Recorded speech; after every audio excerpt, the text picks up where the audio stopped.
Kalau desa dan kelurahan ini sejahtera karena berkoperasi, karena mereka melakukan entitas ekonomi ini bersama-sama dari oleh untuk anggota, maka ekonomi Indonesia akan kuat.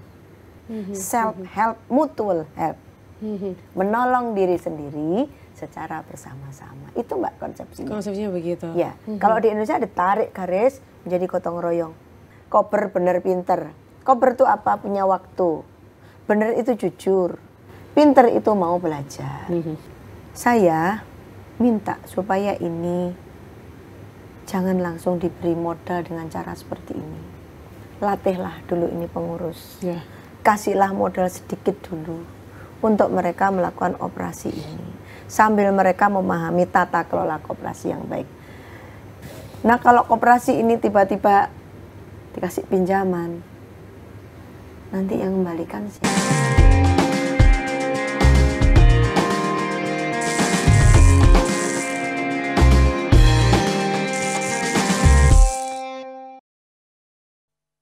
Assalamualaikum dulur-dulur Jawa Timur, bagaimana kabarnya di kesempatan kali ini? Senang sekali Jatim Channel Podcast DPRD Provinsi Jawa Timur kembali hadir menyapa Anda bersama saya Karin Sem. Kali ini kita akan membahas sebuah topik yang sangat luar biasa, yakni Koperasi Desa Merah Putih.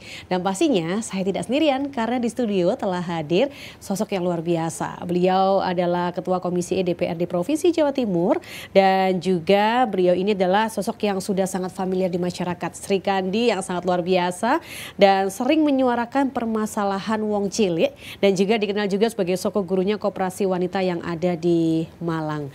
Langsung saja kita sapa, selamat datang Ibu Dr. Andasri Untari MAP. Assalamualaikum warahmatullahi wabarakatuh. Waalaikumsalam warahmatullahi wabarakatuh. Saya senang sekali bisa berjumpa dengan Ibu karena ini boleh dibilang ini pertama kali saya podcast bersama dengan Sri Kandi yang ada di Jawa Timur loh. Benar, kemarin-kemarin dengan para pendekar-pendekar gitu. Ya. Betul sekali Ibu. Apa kabar Ibu Untari? Alhamdulillah sehat, baik Mbak. Saya tahu Ibu ini jadwalnya banyak sekali, padat sekali, tapi terima kasih banyak ya Bu sudah meluangkan waktunya untuk bisa hadir di sini. Masyarakat bisa mendengarkan pengetahuan tentang apa yang mau kita bicarakan. Luar biasa, yakni tentang Koperasi Desa Merah Putih. Wow, luar biasa. Ibu kalau bicara mengenai koperasi, saya yakin Ibu ini udah kayak di luar kepala begitu ya, karena koperasi udah melekat dalam jiwanya Ibu begitu ya. Dan karena sebagai tokoh koperasi nasional sekaligus Ketua Umum Koperasi Konsumen. Yes, betul sekali. Setiabudi Wanita Jawa Timur dan saat ini Ibu sebagai penasehat Dekopin ya Bu ya? Iya. Wow, luar biasa. Nah Bu, ada rencana dari Presiden kita, Prabowo Subianto yang akan menargetkan pendirian 80.000 koperasi Desa Merah Putih di seluruh Indonesia dan rencananya pada bulan depan, Juli 2025. Nah, bagaimana menurut Ibu? Ibu setuju nggak dengan adanya ide tersebut? Jadi begini, kalau saya runut dari sejarah ke belakang ya, jadi di zaman Bung Karno itu ada namanya Pola Pembangunan Nasional Semesta Berencana. Itu seperti GBN zaman Pak Harto, tapi durasi waktunya 8 tahun. Karena semesta dan Bung Karno suka dengan angka 8 dan karena windu, 18 itu satu windu, itu 8 tahun. Dan kenapa 8 tahun? Kalau menurut saya karena itu supaya mantap gitu. Satu periode 8 tahun mantap, ini sebagai basis kita untuk nanti bergerak menjadi bangsa yang pelan-pelan maju karena kan habis merdeka ya. Nah, jadi kalau melihat dari situ sebenarnya Pak Prabowo ini sedang mempelajari konsepsi tentang PPNSB itu, Pola Pembangunan Nasional Semesta Berencana. Dan saya sudah membaca koperasi itu menjadi bagian yang sungguh penting di PPNSB itu, sehingga sempat tersampaikan di masa yang lalu itu Bung Karno ingin membangun koperasi di desa-desa. Mengapa itu terjadi? Karena kalau saya lihat Bung Karno dalam hidup di Surabaya ketika sekolah di mana nih, di Surabaya SMA ya. Sekolah di Surabaya itu beliau berguru pada seorang tokoh nasionalis, tokoh pergerakan, yaitu Hos Cokroaminoto. Yang beliau ini adalah aktivis koperasi. Nah, ketika bertemu dengan Bung Hatta di proses pergerakan kemerdekaan, menurut saya titik temunya ketemu. Bung Karno berbicara politik dan strategis, Bung Hatta berbicara politik ekonomi. Yang basisnya adalah bagaimana yang namanya demokrasi ekonomi itu harus berkembang di Indonesia. Nah, berkaitan dengan Kopdar Merah Putih, saya menyambut baik. Walau ini Mbak ya, di Jawa Timur sudah ada Kopwan yang tahun 2009 yang lalu didirikan Pak Dekarwo karena menduplikasi praktek yang saya laksanakan di lingkaran Puskuan Jati. Kami adalah salah satu primernya, dilihat sama Pak De, keapi yo memberdayakan para perempuan ini. Kemudian saya diajak bicara melalui Kepala Dinas Koperasi, lalu beliau mendirikan ini dengan hibah 25 juta. Tapi ini memang ada yang sudah besar, ada yang masih tertatih-tatih, bahkan banyak yang mati. Kalau yang di tempat saya, karena saya bina sehingga tidak terlalu banyak yang meninggal, Mbak. Mati kayak serem ya. Nah, jadi Kopdar Merah Putih ini, kalau kita bisa mengelolanya dengan baik, maka hilir dari proses yang ada di Indonesia itu di desa. Kalau desa dan kelurahan ini sejahtera, karena berkoperasi, karena mereka melakukan entes ekonomi ini bersama-sama, dari oleh untuk anggota, maka ekonomi Indonesia akan kuat. Kenapa saya bisa katakan begitu? Karena sampai hari ini saya masih mimpin koperasi. Koperasi saya dengan anggota hampir 9.000, dengan aset per sekarang 109 miliar, itu bergerak tanpa bantuan siapapun. Wow, sangat mandiri sekali. Mandiri sekali. Nah, ini cocok dengan konsepsi Bung Karno tentang Trisakti. Sakti pertama berdaulat bidang politik, sakti kedua berdikari dalam bidang ekonomi. Ini sakti kedua nih. Sakti ketiga berkepribadian dalam bidang kebudayaan. Kalau kita bisa mengikuti konsepnya Bung Karno tentang Trisakti-sakti kedua dan menggunakan lembaga ekonomi dan koperasi, dahsyat Indonesia, Mbak. Karena itu sudah dilakukan di negara-negara Skandinavia. Mereka menjadi welfare state karena mereka berbasis koperasi. Bahkan di Amerika Serikat yang kabarnya negeri liberal itu, di sana tumbuh yang namanya Kopdit, Credit Union. Di sana? Yes. Wow. Bahkan di Spanyol, Barcelona itu klub koperasi bentuknya. Saya dengar yang dulu adalah saya namanya ASKO. Ini dulu adalah koperasi juga. S Hardware. Kemudian Susu Bendera itu koperasi. Awalnya. Sampai sekarang. Sampai sekarang. Iya. Di Belanda. Jadi di Eropa itu koperasi terkenal. Karena memang konsepsi berkoperasi itu muncul dari ketika terjadi revolusi industri. Terjadi yang namanya perbudakan manusia disuruh kerja 24 jam, bahkan 30 jam, anak-anak juga dipekerjakan, perempuan. Maka muncul gagasan dari Rohdel, sebuah desa. Gimana ya kalau perusahaan ini kita sendiri yang punya gitu. Gimana caranya? Ya kita harus kumpulin modal. Untuk apa? Untuk menolong diri kita sendiri, tapi harus bersama-sama. Bersamanya bagaimana? Dalam sebuah lembaga yang mereka katakan kerjasama kooperatif. Self-help, mutual help. Menolong diri sendiri secara bersama-sama. Itu Mbak konsepsinya. Konsepsinya begitu. Ya. Kalau di Indonesia ada tarik garis menjadi gotong royong. Karena ketika Bung Karno menyampaikan pidato tanggal 1 Juni 45 di hadapan BPUPK, beliau katakan bahwa Pancasila ini 5 sila. Kalau 5 mau diperas jadi 3, 3 mau jadi 1, gotong royong Ekasila. Nah, basically koperasi Indonesia, kultur Indonesia yang bergotong royong itu cocok banget untuk berkoperasi. Nah, sekarang kalau pemerintah menyadari ini, saya masih ingin memberikan saran terkait prosesnya ke depan. Tapi apakah kita semuanya lakukan di sesi ini? Maka begitu banyak, Mbak. Baik. Prakteknya belum banyak yang baik. Ya. Karena banyak faktor. Nanti kita bisa bahas. Oke, baik. Bu, tapi ngomong-ngomong soal koperasi wanita, kan Ibu mengatakan bahwa adanya inisiasi Koperasi Merah Putih ini menurut Ibu adalah di Malang sudah ada nih koperasi wanita begitu. Konsepnya apakah sama kira-kira nanti Koperasi Merah Putih dengan konsep yang ada di koperasi wanita itu? Kalau menurut sama. Ibu. Bedanya di mana nih? Bedanya ada di koperasi, ini mohon maaf kepada Pak Menkop kalau mendengarkan podcast saya, Pak Wamenkop, Pak Menkum, juga dengan Bapak Menteri yang lain yang sekarang sedang menjadi pengeroyok program ini. Program dikeroyok banyak pihak supaya berhasil. Nah, bedanya adalah koperasi yang seharusnya itu tumbuh dari bawah. Koperasi Desa Merah Putih ini dari atas dibentuk pengurusnya dulu, baru kemudian dapat anggota. Beda dengan Kopwan dulu, Kopwan tetap dari bawah. Ada kelompok arisan, kelompok pengajian, kelompok PKK. Ini dibentuk dijadikan koperasi, dikasih kelembagaan koperasi. Nah, Kopdes Merah Putih ini dibentuk kepalanya dulu, pengurus-pengurus baru cari anggota. Ini kalau saya bisa menyebut kalau bayi sungsang. Karena bayi sungsang itu perlakuannya karena lahirnya dengan cara susah kakinya dulu kan. Nah, koperasi itu kan memang harus tumbuh dari bawah. Baru kemudian dari bawah ini ngumpul, kemudian bersepakat membentuklah kepemimpinan koperasi dan kepengawasan. Nah, oleh karena itu, karena ini dari atas perlu strategi-strategi khusus agar tidak membuatnya top down. Kalau top down itu bukan dari kesadaran. Kalau bukan dari kesadaran itu pasti cepat selesai. Tapi kalau dibangun dari kesadaran, itu akan dicintai, dijaga, ditumbuhkan supaya ini nggak mati. Bedanya di situ. Oke. Nah, tapi kalau yang Koperasi Merah Putih ini modalnya berarti dari pemerintah, betul? Sepanjang yang saya tahu, saya baca, saya pelajari semua, mulai Inpres 9, kemudian SE Menkop, kemudian statement-statement para menteri. Nanti akan diberikan pinjaman dari Himbara, Himpunan Bank Negara.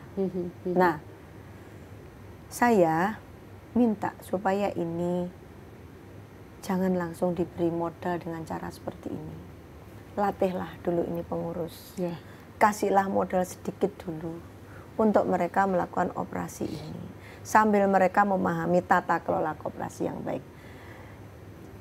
Yang namanya koperasi yang tumbuh secara natural, saya sudah mendampingi banyak koperasi tumbuh dengan natural di luar Kopwan. Itu kelompok orang-orang, ada 10, dulu 20 orang, membangun diri, kemudian saya diminta datang untuk mengarahkan, bikin anggaran dasar, anggaran rumah tangga, lalu mereka mulai berusaha dengan uang simpan pokok wajib mereka ini. Nah, kalau koperasi ini tiba-tiba dikasih pinjaman, nanti yang kembalikan siapa? Dan cara apa kembalikannya? Tapi saya dengar salah satu Bapak Menteri mengatakan nanti dana desa bisa untuk menjadi pengangsur untuk program ini. Ini semua harus dibicarakan dengan kepala desa. Karena saya habis bertemu dengan sekitar 200 kepala desa di Kabupaten Malang, saya gali panjenengan piye dengan iki, saya bilang gitu ya. Bu, saged niku modalnya mboten saking dana desa. Iku kepala desa dhewe sing ngomong. Pada saat kita dialog. Kenapa? Kan kami pada saat kepilih jadi kepala desa itu punya visi misi. Ketika ini diambil untuk koperasi, padahal koperasi ini bukan visi misi saya. Kan saya kehilangan kesempatan melaksanakan visi misi saya. Tapi saya bilang begini, kita juga harus wise untuk menerima perintah program ini demi kepentingan masyarakat. Visi sampean kan demi memakmurkan masyarakat toh, iya Bu. Nah, iki gawian saja untuk bisa di-cloning dari visi misi. Bu, tadi supaya maaf, bisa hidup. Tadi kan bilangnya bahwa kan akan diambilkan dari dana desa begitu. Kira-kira akan tumpang tindih nggak sih Bu dengan BUMDes gitu? Kalau menurut pandangan BUMDes ini koperasi lain. Koperasi ini adalah miliknya banyak orang, BUMDes miliknya desa. Jadi kepala desa itu langsung jadi komisaris, lalu ngangkat para direksi. Direksinya siapa ya? Terserah di situ siapa yang jadi direksi. Apa usahanya macam-macam lah. Ada yang usaha pariwisata, ada usaha segala macam. Terus gimana nanti dengan BUMDes? Kalau BUMDesnya mau jalan sendiri, koperasinya juga jalan. Tapi kalau ada bisnis yang bersamaan ya mereka bisa sinergi. Berkolaborasi bisa. Oh begitu. Tapi pelaporannya beda. Kalau koperasi itu yang namanya kekuasaan tertinggi ada di rapat anggota. Rapat anggota memilih pengurus dan pengawas. Tapi ini harus ada anggotanya dulu. Ini kan yang tak bilang sungsang tadi karena anggotanya belum ada. Sedang dicari. Berarti open lowongan dong Bu ceritanya ya. Ada syaratnya nggak sih Bu? Mungkin saya bisa daftar. Syaratnya ya tinggal di kelurahan atau desa tersebut. Tapi harus punya jiwa koperasi dong Bu. Kalau dia nggak punya jiwa koperasi kalau susah beranggota juga ya. itu tidak harus selalu berjiwa koperasi. Tetapi kalau jadi pengurus dan pengawas harus wajib. Nah, itu penting. Syaratnya pengurus. Sederhana sekali kalau saya bersama teman-teman Trisakti merumuskan. Koper benar pinter. Koper itu apa? Punya waktu. Benar itu jujur. Pinter itu mau belajar. 3 syarat ini. Kalau 3 syarat ini dipenuhi seseorang yang jadi pengurus, maka ketika dilatih apapun dia akan fokus. Tapi ketika misalkan dia tuh sebenarnya cuma sungkan aja dengan kepala desa. Atau kemudian, Pak D aku mau belajar, atau ponakannya kepala desa misalkan. Atau orang yang lulus S1 digadang sama kepala desa dipaksa-paksa, tapi sebenarnya dia nggak mau. Kan itu bisa saja. Nanti setelah kita tahu Kopdres Merah Putih pengurusnya kayak apa, nanti saya mau sampling juga kepada mereka. Sampean benar-benarkah pengen niat jadi pengurus koperasi? Karena ngurus koperasi beda dengan ngurus yayasan sosial. Lek ngurus koperasi ki jelas ngurusi usaha. Tapi usaha ini harus dipertanggungjawabkan pada anggota. Lek ngurus yayasan sosial ya sekilerane ngono kuwi to, Mbak. Karena urusannya karo membenahi usaha. Nah, oleh karena itu maka harus dibangun sebuah proses di mana dinas koperasi masing-masing daerah kabupaten kota bersama dengan dinas koperasi provinsi Ngrutuk ini supaya memberikan pelatihan. Pelatihan apa? 1, sing jadi ketua, dia harus ngerti organisasi. Semuanya harus ngerti organisasi dulu. Setelah itu tugas ketua adalah merumuskan, menyampaikan, kemudian merancang keputusan bersama sekretaris. Ini kan butuh, terus dia harus jadi leader. Tugas sekretaris mengadministrasikan yang namanya seluruh administrasi. Tugas bendahara menjaga perbendaharaan keuangan maupun perbendaharaan aset yang dimiliki. Nah, asetnya apa nanti?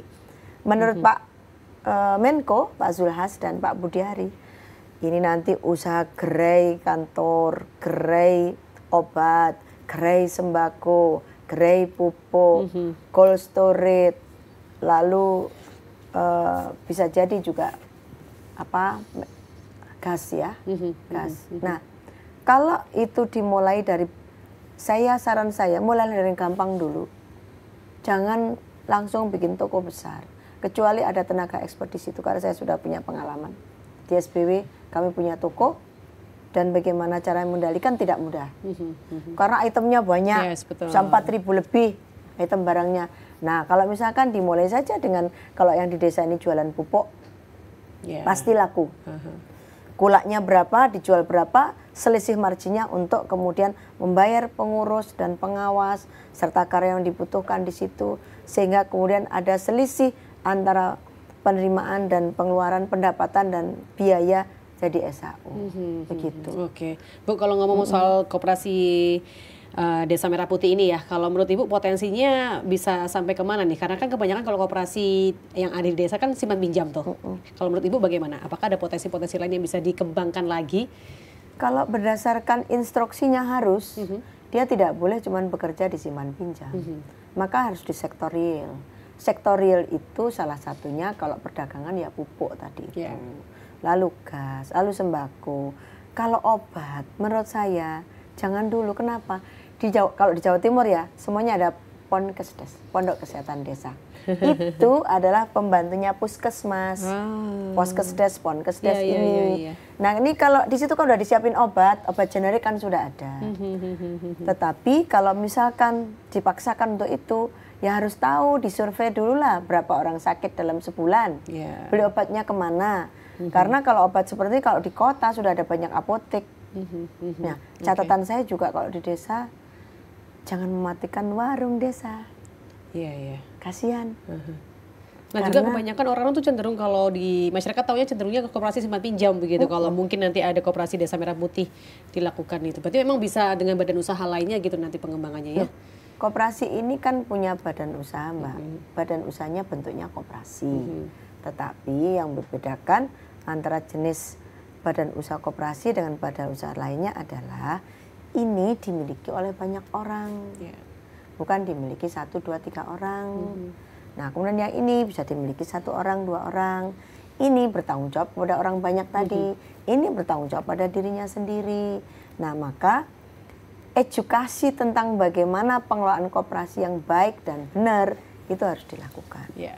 Jadi kalau saya mengambil kesimpulan makro, ya karena melihat di China ya, jadi kan mereka menata ini marga ini, misalkan marga wa, marga fa, marga yu, marga apa, misalkan bikin sepeda motor, iki bagian gawe mur, iki bagian gawe spion, iki bagian gawe ban, iki bagian gawe apa tuh selebor, ini bagian kan kayak gitu, sehingga tidak ada persaingan di antara mereka. Nah, apakah terus kemudian ini jadiin satu di komponen jadilah sepeda motor? Itu China modelnya kan begitu, sehingga persaingan di bawah itu tidak ada. Yang ada itu adalah bagaimana memenuhi order yang diberikan kepada mereka di marga-marga itu sehingga mereka bisa melakukan secara baik.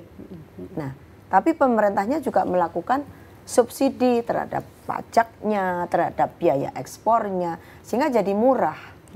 Nah sekarang teman-teman nanti yang jadi koperasi Kopdes Merah Putih ini, mampukah mereka melakukan pekerjaan, sekarang nggak usah yang tinggi-tinggi dulu, pekerjaan awal ya aku malu, dodolan pupuk mau wis kuis dhisik ae. Kenapa saya sarankan jualan pupuk yang di desa? Pasti dipakai. Pasti ya. Pasti. Tebu, padi, jagung, polowijo, semua butuh pupuk. Maka jualah ini dulu. Ini bisa dengan pembukaan yang baik. Jualah gas melon. Ini kan melon yang produksi kan BUMN kita sendiri. Ya, betul. Sehingga bisa. Berikutnya apa? Kalau mau token listrik. Nah, ya. Apa sih angel itu? Dodol token listrik kan angel kan. Nanti kulak dari PLN berapa? Semua keluarga kalau di perkotaan kan juga kan pakai token sebagian besar sudah. Tapi hampir sama kayak toko-toko kelontong nggak sih? Bukan mereka juga jualan token tuh? Iya, gimana tuh? Itu. Supaya nggak mematikan juga nih. Ya, gimana caranya nih? Tadi saya sampaikan, ojo dodolan sembako dhisik. Jadi petakan dulu di desa itu. Ada berapa toko kelontong? Dulu ya, benar. Ada berapa toko kelontong? Kalau toko kelontong ini misalkan orangnya jadi anggota kita, malahan jadi anggota Kopdes Merah Putih, ya dikasih yang namanya bukan pembiayaan. Kalau mereka pas nggak punya modal, pinjamlah ke koperasi buat belanjaan mereka. Tapi ini sudah jadi anggotanya. Oh iya betul. Sehingga Koperasi Desa Merah Putih tidak mematikan anggotanya. Karena sesungguhnya apa yang bisa diusahakan oleh lembaga-lembaga yang diberikan proteksi dengan seperti ini kan berbeda dengan toko kelontong yang berdiri sendiri. Jadi kalau bisa jangan mematikan yang betul. Sudah ada, tetapi ajaklah mereka berkolaborasi di dalam situ untuk bisa dibiayai. Nah mereka, kamu jualan beras tuh berapa sih kulakmu? Habismu sebulan berapa? Paling-paling saya cuma dapat 2 kintal sudah cukup. Ini cuma untuk dagang 1 RW kok, misal. Padahal di situ ada 8 RW. Oh berarti yang 7 atau 6 RW kosong ya, nggak ada. Misalkan tokonya cuma 2, berarti nggak ada toko. Ya ini Koperasi Desa Merah itu melayani yang tidak ada toko kelontongnya itu. Begitu ya. Harusnya gitu. Baik, Bu, tadi kan kemudian dikatakan, biar gitu. Katakan tadi kan kalau desa pasti butuh pupuk begitu kan ya. Kita sebenarnya butuh minum, Bu. Mari kita minum sebentar, Bu. Monggo Bu minum sejenak, Bu. Biar cerdas ya. Betul, Ibu. Luar biasa. Bu, ngomong-ngomong soal koperasi konsumen sekarang namanya ya. Kalau dulu kan koperasi wanita ya, di awal-awal dulu ya. Berubahnya tuh karena kami PAD, perubahan anggaran dasar. Jadi ya sebenarnya ya pemerintah sendiri juga yang kurang konsisten dalam menjaga ini. Maka di sana kita dikembalikan lagi jenis koperasi ada 4. Koperasi konsumsi, konsumen tadi ini, koperasi simpan pinjam, koperasi jasa, koperasi produksi. Lalu kalau kita ini yang pasti karena punya toko, punya ini. Kalau masuk dalam koperasi simpan pinjam, saya nggak bisa praktek toko. Padahal anggota kami itu ingin punya toko untuk bisa memfasilitasi mereka berbelanja. Jadilah Kopmen. Koperasi konsumen, baik. Koperasi konsumen Setiabudi Budi Wanita. Nah, Bu, ini sekarang unit usahanya sudah berkembang menjadi apa aja nih? Diawali dengan simpan pinjam.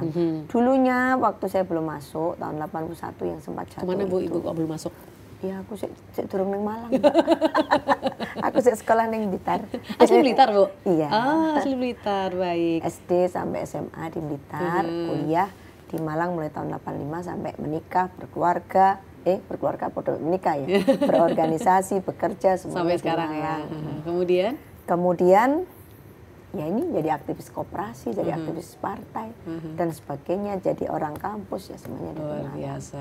Jadi kepala sekolah, jadi guru. Sibuknya luar biasa loh. Dan Jadi macam-macam. untuk Setia Budi Wanita ini tadi kan awalnya koperasi simpan pinjam. Awalnya bukan koperasi yang pinjam, juga koperasi yang ada tokonya dan sebagainya. Dulu punya usaha peternakan, percetakan. Kayak gitu-gitu. Tapi sempat jatuh tahun 81. Lalu konsentrasi di simpan pinjam. Recovery 23 tahun. Recovery-nya apa? Pemerintah membantu memberikan dana substitusi 1 miliar dibagi 2, 675 dan 325 juta. Ini dilewatkan BRI, BI lewat BRI. Kita ngangsur sak duwene duit. Waktu itu maka pemerintah keren lah waktu itu nolong rakyat itu panjang ininya, durasinya panjang. Sampai akhirnya kami bisa menutup semuanya tahun 95.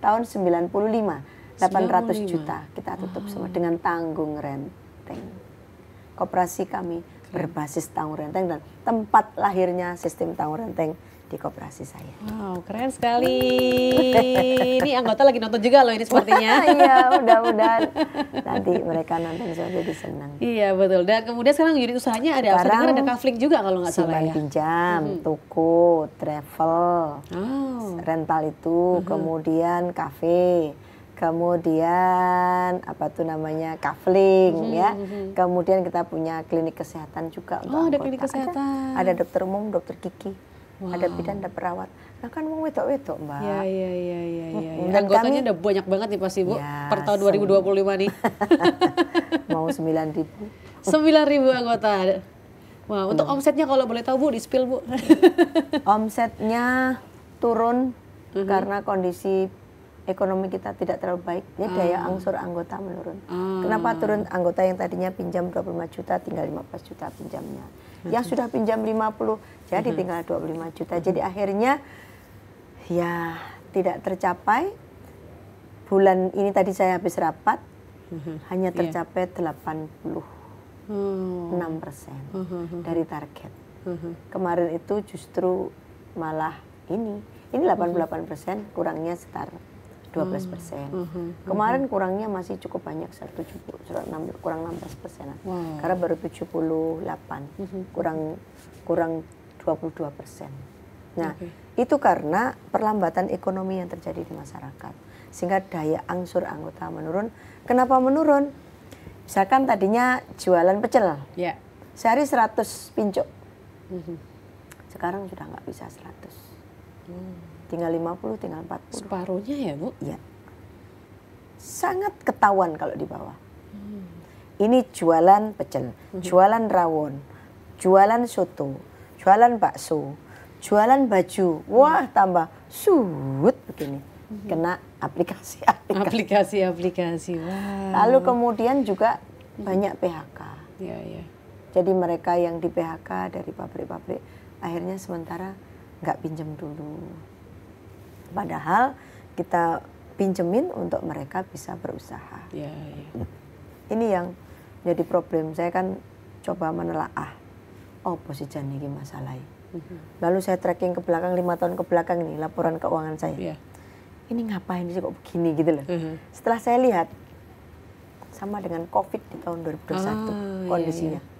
Itu kena COVID. Ini sekarang nggak ada COVID. Nggak ada COVID kayak COVID. Nah, ini lah anak COVID ya apa, Mbak? Iya. Berarti efisiensi pengaruh banget ya, Bu, ya kondisi ini? Sebenarnya bukan efisiensi kalau di kami. Karena kami kan tidak sedang menyelenggarakan perhotelan barang dan jasa. Tetapi kami sedang melihat perputaran ekonomi. Jadi kalau kita lihat PDRB, produk domestik regional bruto, itu terdiri dari 1, konsumsi rumah tangga, 2, investasi, 3, pengeluaran pemerintah. Ini 3 komponen di Jawa Timur. Ya. Komponen pengeluaran pemerintah memang ditahan karena terjadi efisiensi itu. Sementara komponen pengeluaran pemerintah ini ia mendukung adanya konsumsi rumah tangga dan inflasi. Nah, ketika ini ditahan, ini berkurang, ini belum bergerak investasinya. Kenapa investasi tidak bergerak kencang? Banyak faktor. Satu, birokrasi yang lambat. Dua, perizinan yang susah. Tiga, banyaknya yang sekarang lagi marak ormas pemalak. Oh, iya. Nah, lalu kemudian permintaan terhadap industri ini yang melemah. Contoh batu bara kan sudah berkurang jauh. Yeah. Kemudian nikel berkurang jauh. Ini alas sepatu dari Sidoarjo ini kan besar sekali. Nah, akhirnya karena Amerika kondisinya begitu. Jadi ini bergelayut bareng-bareng nih, Mbak. Saring jadi tidak hanya ya. efisiensi tetapi juga kondisi ekonomi global mempengaruhi permintaan pasar. Nah, permintaan pasar ini asalnya dari industri besar. Industri besarnya pada kalang kabut. Maka di sini industri kecil yang mensupport industri besar akhirnya juga akan menurun. Dan termasuk daya beli dari konsumen juga menurun juga ya, mempengaruhi. Kenapa itu menurun? Ya karena kemudian satu, kalau yang di perhotelan itu sudah dikurangi gajinya. Dikurangi gajinya, kalau nggak gitu ini kan apa tuh namanya? Diliburkan seminggu masuk, seminggu tidak. Kita masuk berapa jam. Jadi dengan begitu kita mesti kemudian berpikir ini apalagi yang bisa kita lakukan. Lalu Kopdes Merah Putih, bagaimana mereka akan mengamati? Maka saya minta pertama adalah sumber daya manusia harus dilatih betul. Iya, betul. Kalau dia dilatih untuk mengetahui bagaimana manajemen keuangan, manajemen organisasi, manajemen kesekretariatan, manajemen resiko. Betul. Menghitung resiko bagaimana sih? Kalau loss bagaimana? Kalau badi sih nggak usah ngomong ya, itu pasti dicari orang. Tapi kalau loss ya, nah maka betul-betul dilatih seluruh pengurus ini. Dan kemudian saya membaca adanya kesulitan mencari anggota. Karena orang berpikir ini kan mau hibah, mau apa tuh namanya, semuanya disupport. Enggak dong, kalau jadi anggota pasti akan ada iuran wajib, simpanan wajib, simpanan pokok simpanan wajib. Bu, kalau menurut kacamata Ibu nih ya, kesiapan dari Koperasi Merah Putih yang ada di Jawa Timur untuk bulan Juli nanti bagaimana? Juli itu baru kick off. Jawa Timur cuma 2, ada di Malang 1, lalu jadi ada 3 yang siap. Saya lupa, di Malang tuh justru ada 2. Ada yang dari COP1. COP1 binaan saya, minta izin saya, Ibu, saya sudah, nggak apa-apa, jalankan aja. Cuman nanti yang perlu dicatat bahwa nama COP1 penjenengan hilang ya sudahan. Sejarahnya kan hilang. Karena berubah menjadi, misalkan ada COP1 Melati, COP1 Menur, desa ini. Sekarang tinggal Koperasi Desa apa. Nggak pakai kata merah putih gitu? Koperasi Merah Putih Desa. Ada gitu ya. Tapi kira-kira Jawa Timur rencananya akan ada berapa, Bu, targetnya? Kalau targetnya sih kemarin tanya Kepala Dinas Koperasi ya semua. Ini sudah dapat 3.000 lebih. 3.000 lebih dari 8.409 desa dan kelurahan. Kalau untuk anggarannya sendiri bagaimana, Bu? Apakah dari pusat semua atau mungkin ada campur tangan begitu dari Pemprov? Sampai hari ini itu belum ada pembicaraan yang baku. Apakah ada APBD Jawa Timur yang itu mau dihibahkan ke situ, belum. Karena kita baru akan bicara PAK di bulan-bulan ini. Kami setelah selesai pertanggungjawaban APBD nyusun proses PAK. Gitu. Nah, apakah lalu yang keluar siapa yang biayai notarisnya? Rupanya Pemda Kabupaten Kota. Kan harus ada notaris. Betul. Notaris dikasih Kemenkumham, kalau Kemenkumhamnya pasti nggak lama. Kenapa? Karena kan ini program nasional. Pasti Kementerian Kumham pasti didorong untuk bisa secepatnya memberikan ini. Modal awalnya berapa sih, Bu? Tadi kan dikatakan ada modal yang akan diberikan kepada Kopdes ini begitu kan. Nah, ini kan masih informasinya kan masih silang sengkarut begini. Mau dikasih modal berapa sih? Dipinjamin dari Himbara iya, tapi berapa? Belum. Belum muncul berapanya. Maka saya sarankan sekarang pengurus bekerja untuk bisa melakukan rekrutmen pada anggota, walau walik tadi loh Mbak, sungsang. Sungsang. Kaki dulu. Kaki dulu. Kalau ini sungsangnya koperasi kepala dulu. Iya. Karena mestinya lahir dari bawah kan. Ini lahir dari atas. Nah, maka yang sudah jadi pengurus dan pengawas ini mesti melakukan pendekatan, karena kemarin saya dengar dari Pak Menkop itu anggotanya awal adalah 500 orang. 500 orang itu siapa yang bisa masuk anggota? Ya semua masyarakat yang mau. Kalau misalkan ternyata anggotanya ya udah perangkat RT RW duluan, ya monggo saja. Tapi ingat, jadi anggota harus bayar sumbangan pokok. Harus tuh wajib koperasi soalnya ini. Nah ini tiap bulan nanti juga harus membayar sumbangan wajib sebagai tanda bahwa memiliki koperasi itu.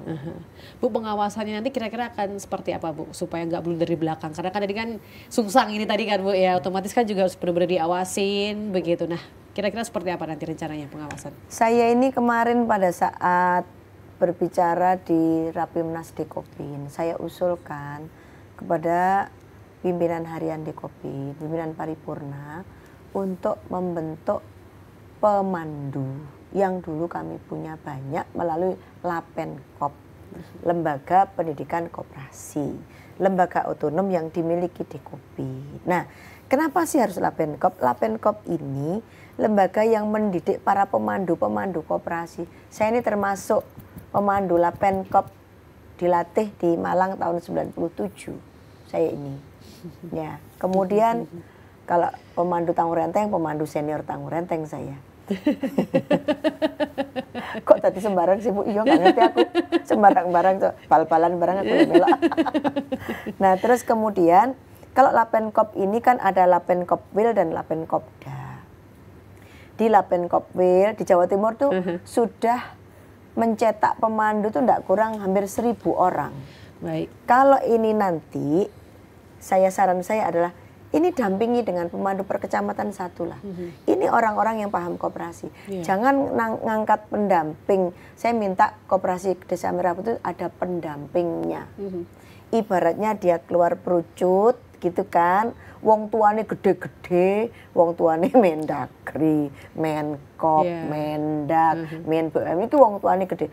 Tapi kalau bidan perawatnya sing bendina ngopeni, ya susah. Maka bidan perawatnya siapa? Pendamping dari Lapenkop ini. Nah ini silahkan dibentuk oleh Dekopin, negara membiayai ini. Kalau ini dilakukan, insya Allah Kopdes Merah Putih ini tidak akan keter. Tapi kalau ini tidak dilakukan, saya nggak mau menambah jumlah koperasi. Dan nanti juga kalau terdaftar tapi nggak hidup. Nggak diawasi juga nanti bisa ini Bu, masuk penjara berjamaah nanti bisa pengurus ya. dan pengawas dilatih oleh melalui Lapenkop ini. Atau lembaga-lembaga pendamping perkoperasian yang lain, contoh seperti Trisakti yang kami sedang berjalan untuk bisa mentraining para calon-calon orang yang berminat berkoperasi. Kontribusi Pemprov gimana Bu untuk Koperasi Desa Merah Putih ini? Oleh eksekutif sedang dirancang. Karena kebetulan bukan mitra saya secara langsung, saya tapi ada di badan anggaran. Kami minta pada eksekutif supaya merancang bantuan kita apa kepada mereka. Kalau saran saya, kalau kabupaten kota nggak mampu punya anggaran, kasihkan anggaran kabupaten kota biar mereka melatih. Jangan semuanya yang latih provinsi, geblak pelatih. Wong sangangewu koperasi kok bisa mulai stroke bareng kok. itu pengalaman saya loh menjadi pelatih ya. Dalam satu session pelatihan itu minimal 4 hari Mbak. Satu, bicara tentang filosofi dan jati diri koperasi. 2, bicara tentang bagaimana aspek organisasinya. 3, bicara tentang bisnis koperasi. 4, bicara tentang laporan pertanggungjawaban. 5, bicara tentang bagaimana pengembangan bisnis dan perencanaan bisnisnya. Ini ya sebagai pelaku sampai hari ini sih saya harus ngomong begitu. Karena saya nggak mau duitnya negara melalui Himbara. Ini kemudian jadi mengembara duitnya. Tapi Bu, kalau menurut Ibu ya, kalau misal Koperasi Desa Merah Putih ini alurnya benar begitu ya, terus para anggotanya benar-benar mereka bukan anggota aja sih, para pengurusnya itu utamanya kan, betul para pengurus dan pengawasnya mereka berkolaborasi dengan benar, jalannya benar. Apakah ini optimis bisa? Saya optimis bisa jalan dan juga bisa buat ekonomi desa juga meningkat. Ini Mbak Sem pernah ke desa nggak? Pernah Bu. Oke. Pernah tinggal di desa? Sebentar aja. Oke. Aku suwe tinggal di desa. Jadi aku tahu persis bagaimana caranya hidupnya orang desa. orang desa itu kebanyakan mengutamakan sisi makan, baru pendidikan, setelah itu baru yang lain. Nah, tetapi ada juga desa-desa yang tidak suka mengutamakan pendidikan, makan tok pokoknya, malu ada dirapekno. Ini banyak yang begitu. Oleh karena itu maka harus ada penyatuan upaya besar ini dengan melalui upaya-upaya teknis. Makronya dibuat oleh pemerintah Republik Indonesia, tapi teknisnya kalau makronya dapat, mikronya nggak dapat, yo rusak mbak. Karena kalau udah bicara koperasi, bicara mulai KM, KK, sampai tadi jurnal, sampai tadi neraca. Lagi pengurus kalau mau mengambil keputusan dengan membaca laporan keuangan begini, dia punya laporan yang bisa membaca, memahami apa arti, yo iso, tapi nggak iso, terus kebijakannya salah, maka dibentukkan pendamping itu. Pak Menkop minta anggaran pada DPR RI untuk bikin pendamping koperasi ya Pak. Siap. Saya mewakili siap. Temenan Mbak, aku wedi aku Mbak. Ya tapi kita harus optimis lah ya. Saya optimis. Saya seneng ya. Saya seneng. Karena sangat positif ya Bu. Karena saya orang koperasi tulen, hampir 30 tahun saya berkoperasi. Ini cara untuk mengkoperasikan orang Indonesia. Dan membuat koperasi dilihat oleh sudut-sudut pandang seluruh orang. Mulai petani sampai sivitas akademika, mulai pedagang sampai tentara, sampai ilmuwan, sampai siapa saja melihat ini karena lagi booming, lagi jadi isu besar. Nah, banyak orang takut, banyak orang optimis. Optimis kalau SDM pengurusnya didik dengan benar, diawasi dengan benar. Lalu karena ini pengalaman untuk KUD ya. KUD itu dulu dibangun melalui model awalnya namanya ofisialisasi, artinya di backup penuh. Lalu kira-kira 15-20 tahun dicoba dicolno de-ofisialisasi. Saat di-ofisialisasi ini jangan nemen-nemen manjakannya, nggak mandiri, ini persis anak-anak kita. Kakean kayak duit gak diarahkan karena jadi arek nakal, jadi arek gak tepat. Tetapi begitu ini benar-benar ketika masa afirmasi lah, saya sebut afirmasi saja. Tetapi dia harus betul-betul bisa menjadi mandiri. Mandiri itu apa? Nek ngambil keputusan jok titik takon nang kepala dinas, titik takon. Ojo ngono. Bagaimana caranya take risk, ambil resiko. Maka ajarilah dia namanya satu manajemen risiko, yang kedua adalah resolusi konfliknya. Ini kolektif kolegial. Ketua itu the first among the equal. Orang pertama di antara orang yang sama. Jadi mengambil keputusannya, seluruh keputusan bukan diserahkan pada ketua. Ini kolektif kolegial. Caranya seperti itu. Baik. Bu, pertanyaan terakhir. Iya banget nih. Saya pengen nambah lagi tapi waktu Bu sayang sekali ya. Ini saya punya pertanyaan terakhir begitu Bu ya. Mungkin Ibu punya satu saran supaya program ini bisa jalan tanpa istilahnya kayak nggak hanya pencitraan aja gitu loh dari pemerintah. Monggo Bu. Serangkaian pembicaraan tadi itu semuanya saran. Kalau diamati silakan, yang mendengarkan coba amati dan catat ya, karena saya bukan teori koperasi. Saya bisa berteori, bisa pula berpraktek karena saya sudah praktek koperasi. Maka satu, jangan biarkan afirmasi nemen-nemen. Biarkan dia sambil diafirmasi sambil dimandirikan. Caranya bagaimana? Dilatih pengurusan pengawasnya. Sampai mereka mengerti bagaimana melakukan pengadministrasian dan pengelolaan koperasi, tata kelola koperasi yang baik dan benar. Good cooperative governance. Dua, kalau ngasih duit harus dengan pertanggungjawaban. Jangan ada hibah-hibah. Itu bikin orang malas. Itu ya. Tiga, pengawas ini sebagai penanggung jawab audit internal harus dimampukan. Dia tidak boleh cuma manut pada pengurus aja. Karena sesungguhnya dialah yang bisa melihat dan mendeteksi pengurus benar nggak kerjanya. Maka diciptakanlah yang namanya serangkaian SOP, Standard Operating Procedure. Untuk ngetok nih duit ya apa, ngelebok nih duit ya apa, iso dadi barang ya apa, dan seterusnya Mbak. Yang keempat, semua itu berangkat dari niat. niatkanlah untuk berbuat baik. Maka kita akan bisa dapat hasil yang baik. Amin. Tapi kalau niatnya garong, dari awal yo saulan yo wasalah. Gitu. Ingat Baik. bahwa ini uangnya rakyat Indonesia. Kenapa? Katakanlah itu dari Himbara. Tapi Himbara setoran modalnya kan dari pemerintah. Yes. Pemerintah ini uangnya dari mana? Dari rakyat. pajak, dari hasilnya PNBP, dari hasilnya BUMN, dari hasil cukai rokok. Siapa itu dari mana? Ya dari rakyat lagi. Maka harus berhati-hati, tapi tetap semangat.